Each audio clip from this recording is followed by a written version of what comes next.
Guys, like, comment, subscribe, share the video, especially if you love MMA as much as I do. You know, I know this fight probably won't happen because there's so much respect here. There's a good friendship there, and obviously no hard feelings. But if it did happen, why not talk about it? I mean, that, and I like both fighters. I'm a fan of both of them, and it'll get me a lot of viewers, hopefully. So, Jon Jones definitely could beat Francis Ngannou. Now, I'll make a Francis Ngannou edition right after. But for Jon Jones, let me talk about what I think he does really well. He's very durable, and he's good at evading strikes when he needs to. He's good at defending strikes, but he's also good at mixing up his attacks.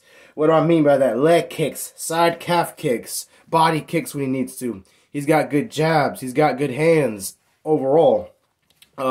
He mixes up with his wrestling. He knows when to slow down and kind of pick a guy apart. He knows when to just simply put a guy up against the cage and control him and land some good shots and just eat up octagon time to where he can pull away with a big victory. He's real smart. He's a smart fighter. His fight IQ is really high. I think he's the most talented fighter in MMA history. All right. And the fact that he's been in so many 5-round fights, and I like how he's been down in fights or in fights where he has struggled at some point, like his first Cormier fight, like his first Gustafsson fight, you know, Thiago Santos, Dominic Reyes. He still manages to make good adjustments and take control of the fight and win and pull away, or he'll do just enough to win because of his adjustments, his patience, his strategies.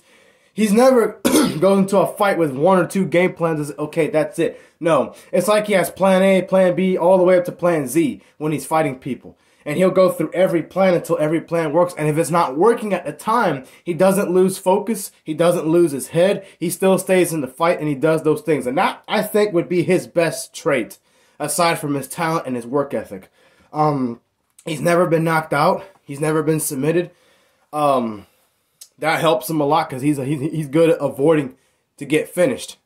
You know, that'll help him be not finished in his fights. And his wrestling is really, really good. He's a really good grappler. He's good at taking guys down, controlling the fight, and his submission grappling ability is superb.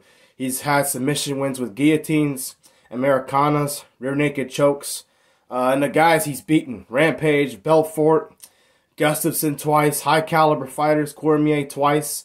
Yes, I do count that knockout win as a win. It should be a win. It should stand. So he fights Francis Ngannou. I think his patience, his ability to wait, and his content with being of this fight going the distance would be what wins him the fight. I think his wrestling is better than Francis's, but because this fight would be at heavyweight, I don't think he's going to have that big of an advantage. Now, technique-wise, it'll be better. But because Francis is a strong guy, too, I don't think he's just going to manhandle him like that. That's just my opinion. So, yeah, if Jon Jones were to win that fight, it would have to be a decision. Maybe a 4th or 5th round submission victory because Francis would get tired. But I'll talk about that in Francis's video.